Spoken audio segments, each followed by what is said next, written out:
వచ్చే వారం గురువారం క్రిస్మస్ ఆరాధన ఉంది. క్రిస్మస్ అంటే ఏంటి? అసలు క్రిస్మస్ యొక్క అర్థం ఏంటి? క్రిస్మస్ ఎందుకు జరుపుకోవాలి అనే విషయాలు మనము ఆ రోజు క్రిస్మస్ దినమున ఆదివారము క్రిస్మస్ గురువారం ఆరాధన దినమున మనం నేర్చుకుందాం అనేక విషయాలు.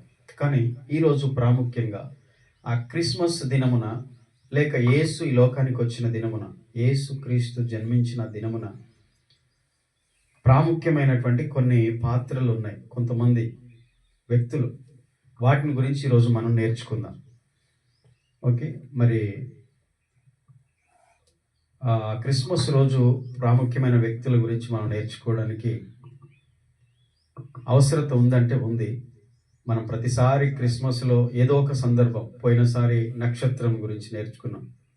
యేసు పుట్టినప్పుడు తూర్పు దేశమున జ్ఞానులు ఆయన నక్షత్రమును చూసి ఆయన్ని పూజించడానికి వచ్చినట్టుగా దాంట్లోంచి నేర్చుకుంటూ వచ్చాం. ఈసారి క్రిస్మస్లో ప్రాముఖ్యమైన పాత్రలు ఒక ఏడు పాత్రలు ఉన్నాయి. వాటి గురించి క్లుప్తంగా ఒక్కొక్కటి ఈ రోజు మనం నేర్చుకుందాం. మొదటిగా గమనిస్తే మరియా. మొదటి పాత్ర ఎవరు? మరియా. యేసుక్రీస్తును ఈ లోక రక్షకుడిగా ఈ లోకానికి అందించడానికి వాడబడిన పాత్ర. దేవుడు మరియను చూసి ఆమె యొక్క దీనత్వాన్ని, పవిత్రతను, ఆమె పరిశుద్ధతను చూసి నిజంగా ఎంతోమంది ఉన్న మరియను దేవుడు ఏర్పరచుకున్నాడు. కాబట్టి మరియ విషయంలో మనము నేర్చుకోవాల్సిన కొన్ని విషయాలు ఉంటాయి. ఏంటనంటే, ఆమె ఈ లోకంలో దేవుని చేత ఎన్నుకొనబడిన వ్యక్తిగా, ఏర్పరచబడిన వ్యక్తిగా, దేవుని యొక్క దయను పొందిన వ్యక్తిగా మనం చూస్తాం. ఇంకా దేవుని చిత్తానికి పూర్తిగా లోబడిన కన్యకగా మనం చూస్తాం. దేవుని చిత్తానికి లోబడిన వ్యక్తిని దేవుడు తన మహిమ కొరకు వాడుకుంటాడు. దేవుడు తన పాత్రగా వాడుకుంటాడు. దేవుడు తన పని కొరకు వాడుకుంటాడు. ఇంకా చెప్పాలంటే దేవుడు తన చిత్తాన్ని భూమి మీద నెరవేర్చడానికి దేవుడు ఆ వ్యక్తిని వాడుకుంటాడు. ఏ వ్యక్తిని? దేవుని చిత్తానికి లోబడిన వ్యక్తిని. ఆమె చిత్తము ఆమె చేయలేదు. ఆమెకు దేవుని చిత్తం చేయడానికి ఇష్టపడింది. అయితే అది చాలా కష్టమే, చాలా ఇబ్బందే. ఎందుకనంటే వివాహం కాకమునిపే తాను గర్భవతినైన అవుతుందని అనుకుంటే ఆ ఆలోచన లోకానికి ఎంత అపహాస్యంగా ఉంటుంది, హేళనగా ఉంటుంది, అవమానంగా ఉంటుంది. కానీ లోకాన్ని గురించి ఆమె ఆలోచించలేదు. దేవుని చిత్తం చేయడమే ఆమె జీవితంలో లక్ష్యంగా ఎంచుకుంది. ఇంకా చెప్పాలంటే ఆమె జీవితంలో విశ్వాసం ఉంది. విశ్వాసం ఏంటంటే దేవుని మాట మీద విశ్వాసం, దేవుని మీద విశ్వాసం. ఆ విశ్వాసము దేవుని చిత్తానికి లోబట్టేట్టు చేసింది. ఆ విశ్వాసము దేవుని యొక్క చిత్తానికి లోబడేటట్టుగా చేసింది. విశ్వాసం కలిగిన వ్యక్తి. రెండవది వినయం కలిగిన వ్యక్తి. అంటే లోబడే మనసు ఉంది, విశ్వాసం ఉంది. రెండవది విధేయత కూడా ఆమెలో మనకు కనిపిస్తుంది.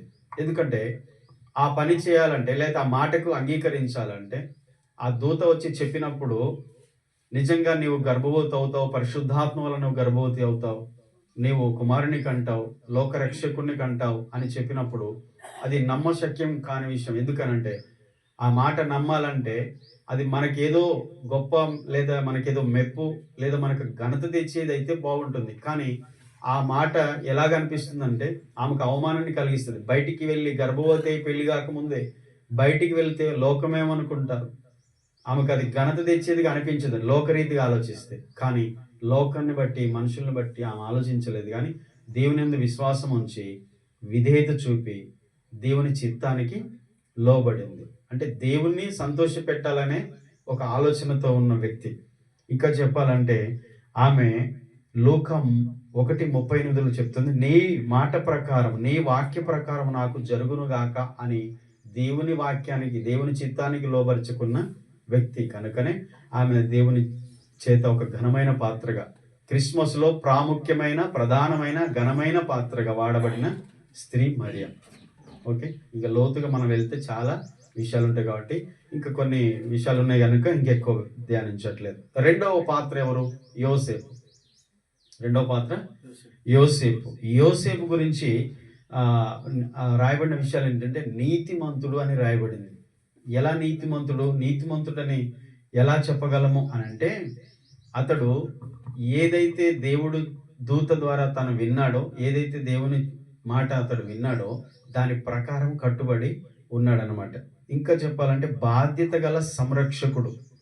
ఏంటి ఆ బాధ్యత అంటే, దేవుని ఆజ్ఞలకు విధేయుడై మరియను యేసును కూడా కాపాడాడు. తనకు ప్రదానం చేయబడింది మరియ, కానీ వివాహం కాలే. కేవలం మరియా యోసేపు వివాహమునకు ప్రదానం చేయబడిన వ్యక్తులే తప్ప వారు ఇంకా ఏకము కాలే, ఇంకా వారి వివాహము జరగలేదు. కానీ తాను చేసుకునబోయే భార్య గర్భవతి అయింది అని అంటే, ఆ విషయం తెలిస్తే, తను చేసుకోబోయే భార్య గర్భవతి అని తెలిస్తే ఏ భర్త అయినా వివాహం చేసుకుంటాడా? చేసుకోడు. అది చాలా కష్టమైన పని. కానీ తాను దాన్ని అంగీకరించాడు అని అంటే, తాను దేవుని దృష్టికి ఎంత నీతిమంతుడో, దేవుని దృష్టిలో ఎంత నీతిమంతుడో అర్థమవుతుంది. నీతిని అనుసరించి జీవించేవాడు. అలాగే ఆమె గర్భవతి అని తెలిసిన తర్వాత రహస్యముగా విడనాడను ఉద్దేశించనని వాక్యం చెప్తుంది. రహస్యముగా విడనాడను ఉద్దేశించాడు తప్ప ఆమెని అవమానపరచాలని అనుకోలేదు. ఇక చూడండి, ఈమె వివాహం చేసుకోబోయే స్త్రీ, ఈమె ఇదిగో ఇలా గర్భవతి అయింది అని చెప్పి ఆమె గురించి చెడుగా ప్రచారం చేయాలని తాను తలంచలేదు. ఆమెను ఒక వ్యక్తిని అవమానపరచాలి, ఒక వ్యక్తిని బాధ పెట్టాలి, ఇన్సల్ట్ చేయాలి, ఒక వ్యక్తిని అవమానం పాలు చేయాలి అని తలంచే మనసు కాదు. నీతిమంతుడని చెప్పడానికి ఇది ఒక రీజన్. చాలా ఉన్నాయి తన జీవితంలో. దేవుణ్ణి నమ్ముతాడు, దేవుని మాట వింటాడు, దేవుని చిత్తాన్ని చేస్తాడు. తను ఒక బాధ్యత కలిగినటువంటి వ్యక్తిగా తను నిలబడ్డాడు. తను నీతిమంతుడు. తర్వాత ఇక అతని గురించి చెప్పండి మాట, దేవుని ఆజ్ఞ ఏదైతే దూత ద్వారా అతనికి చెప్పబడిందో దానికి లోబడ్డాడు, చెప్పినట్టు చేశాడు. ప్రతి విషయంలో కూడా దేవుడు ఏది చెప్పాడో యోసేపుకు దూత ద్వారా ఆ పనులన్నీ చేశాడు. బాలుని కూడా కాపాడాడు.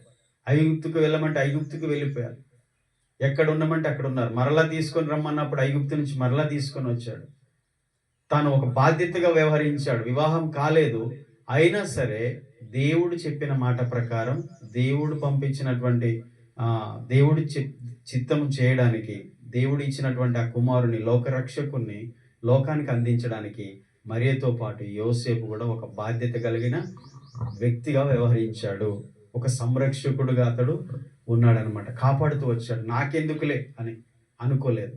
ఆమె ప్రసవించే సమయానికి వాళ్ళు జనాభా లెక్కల కోసం ఎప్పుడైతే అక్కడికి వచ్చారో, ఆ బెత్లెహేం గ్రామంలో పశువుల అంటే ఎవ్వరు కూడా ఆమె ప్రసవించడానికి స్థలం ఇవ్వలేదట. చివరికి ఎక్కడ స్థలం లేదు, జనాలతో నిండిపోయారు. ప్రపంచ జనాభా లెక్కలు రాసే సమయం అది. ఎవరు ఎక్కడ ఉన్న ప్రపంచంలో వారి సొంత ప్రాంతాలకి రావాల్సిందే. ఆ టైంలో ఎక్కడైనా స్థలం లేదు. చివరికి పశువుల పాకలో వెళ్ళి చూస్తే అక్కడ కూడా స్థలం లేదు. సత్రములో స్థలం ఉన్నందున సత్రంలో పడుకోబెట్టారు ప్రసవించి. ఇప్పుడు అలాంటి సిచ్యువేషన్లో ప్రజలందరి దృష్టిలో ఆ యోసేపు నాకెందుకు ఈ బాధ అని చెప్పేసి మరీని వదిలేయలేదు, శిశువుని వదిలేయలేదు, వారిని భద్రంగా కాపాడుతూ వచ్చాడు.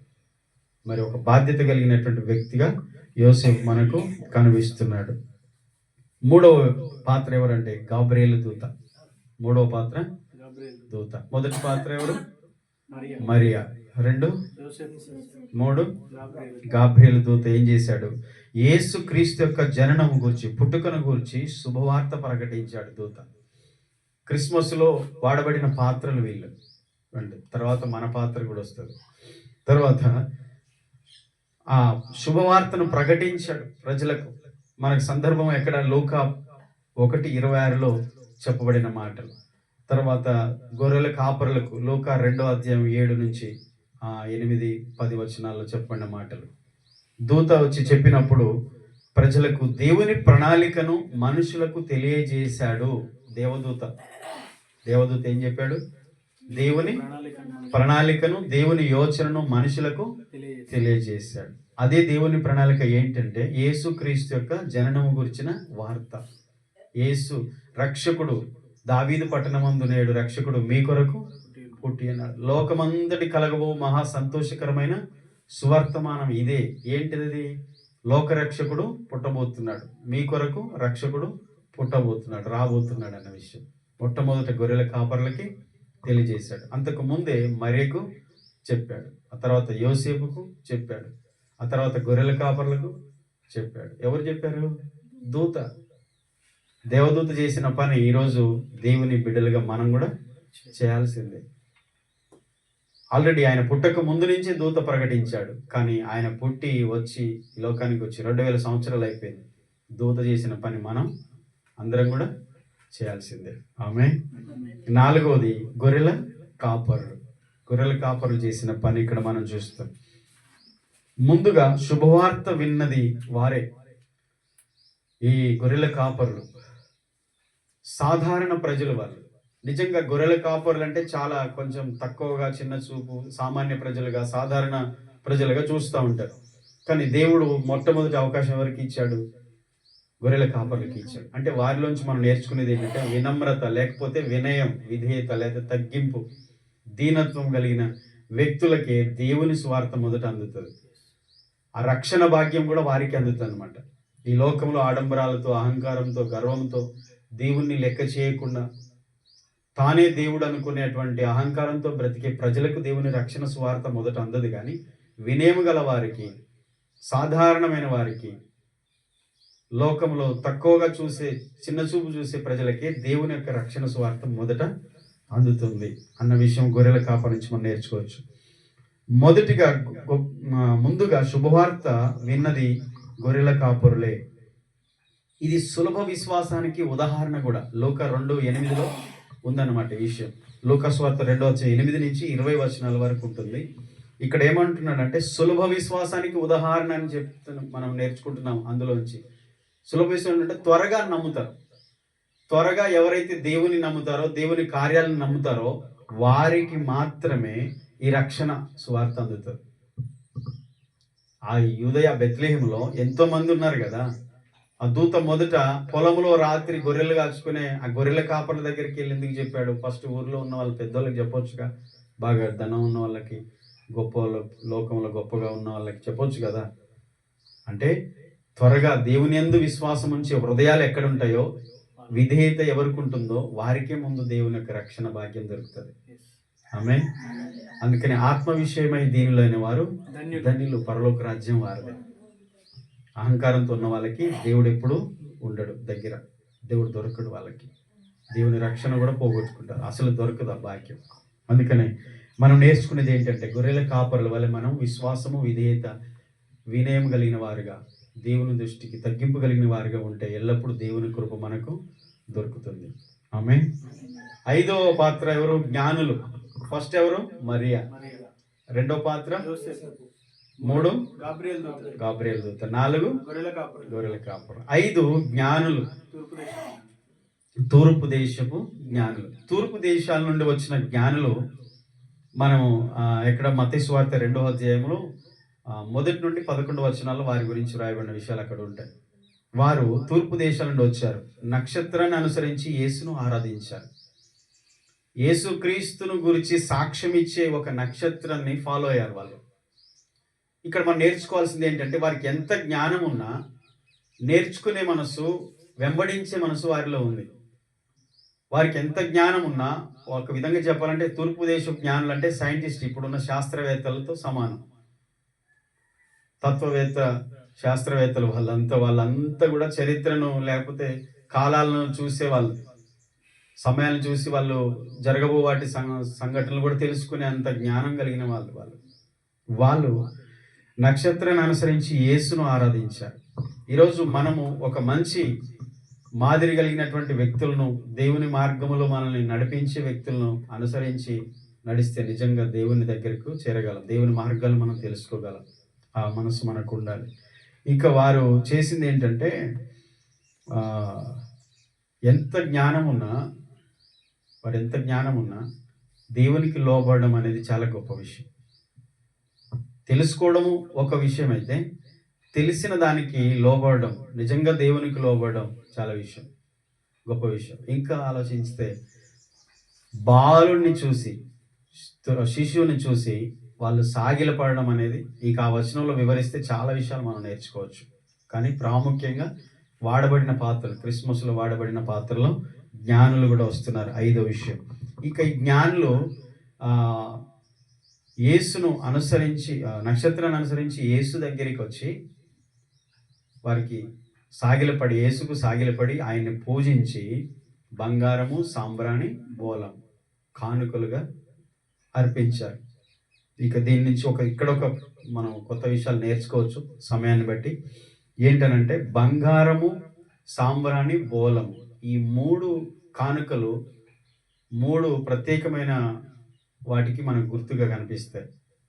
ఏంటనంటే 3 కానుకలు సామాన్యమైనవి కావు.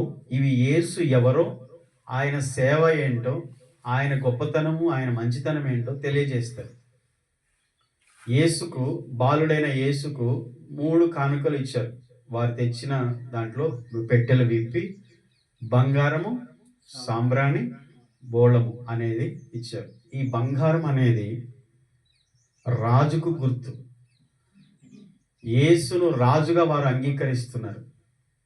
యేసు రాజు, రాజులకు రాజు, ఆయనే భూమి మీద ఉన్న రాజులందరికీ రాజు, ఆయనే రారాజు అనడానికి సూచన బంగారము అనేది. దీని గురించి కొంచెం చరిత్ర ఉంటుంది. దేవుని చిత్తం అయితే క్రిస్మస్ రోజు అది ఇంకా లోతుగా ధ్యానం చేద్దాం. రెండోది ఏంటంటే సాంబ్రాణి. ఇది దేవునికి నైవేద్యంగా సాంబ్రాణి అర్పించి దైవత్వాన్ని, క్రీస్తులో ఉన్న దైవత్వాన్ని సూచిస్తుంది. సాంబ్రాణి అంటే యేసుక్రీస్తు రాజు మాత్రమే కాదు, ఆయన దేవుడు అనడానికి గుర్తు అన్నమాట. రెండవ కానుక. మూడవది బోళము. ఇది ఆయన మన కొరకు శ్రమను అనుభవించి మనల్ని రక్షిస్తాడు, సిలువలో మరణించి సమాధి చేయబడి తిరిగి లేపబడతాడు, ఆయన రక్షకుడు అనడానికి సూచన బోలం. ఎందుకంటే సమాధి చేయబడినప్పుడు ఈ బోలమును వారికి పూసి సమాధిలో ఉంచుతారనమాట. అంటే చనిపోయినప్పుడు వాళ్ళ దేహమునకు పూసి వీటిని సమాధిలో ఉంచుతూ ఉంటారు. ఈ 3 విషయాలు మనం నేర్చుకోవచ్చు 3 కానుకల నుంచి. బంగారము దేనికి గుర్తు? రాజు గుర్తు. రెండవది సాంబ్రాణి దైవత్వానికి గుర్తు. 3 బోళము యేసు రక్షకుడని గుర్తు అన్నమాట. కాబట్టి ఈ 3 విషయాలు వారు అంగీకరిస్తున్నారు. ఏంటి 3 విషయాలు చెప్పాలి? యేసుక్రీస్తు రాజుగా, రాజు, దేవుడుగా, దేవుడు, ఆయన రక్షకుడుగా, రక్షకుడు. ఆమేన్. ఆమేన్. ఈ విషయాలు మనం కొంచెం లోతుగా నేర్చుకుందాం. తర్వాత 6వ పాత్ర ఏంటి?